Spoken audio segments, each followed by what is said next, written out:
এবার উত্তর পূর্বের রাজ্যে ত্রিপুরাতে সুদীপ রায় বর্মন তিনি বলেছেন যে 10,323-এ চাকুরি যদি না হয় তো আগামী দিন বড় আন্দোলন করবে কংগ্রেস নেতা সুদীপ রায় বর্মন।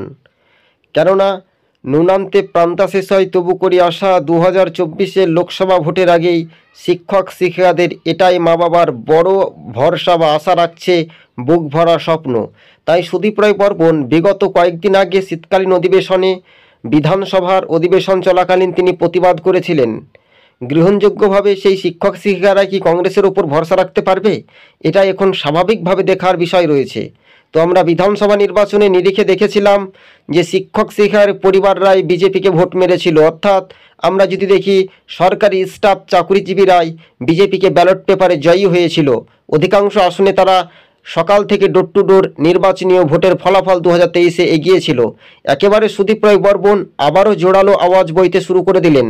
ত্রিপুরা রাজ্যের মাটি এখন কোন দিকে এগিয়ে যাবে? জনজাতি ভোটার ও ভাই বোনেদের একটা নতুন প্রকল্পই আবারও পদক্ষেপ নিতে চলেছে কংগ্রেস নেতা। ত্রিপুরা প্রদেশ কংগ্রেস সভাপতি আশিস কুমার সাহু জানিয়েছেন, এবং বন্ধুর সঙ্গে বন্ধুর মত বিনিময় তবু করে আসা পাশের ভাই বোন, এটাই সুদীপের বড় আশা।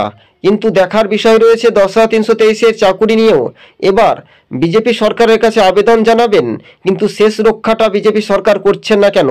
2018 সালে বিজেপি যখন ক্ষমতায় আসে তখন দুয়ারে দুয়ারে চাকরি দেওয়ার নামে তারা ঘোষণা করে বিজেপি সরকার ক্ষমতায় এসেও দ্বিতীয়বার ক্ষমতায় পা রাখলেও শেষ হাসিটা হাসতে পারল না।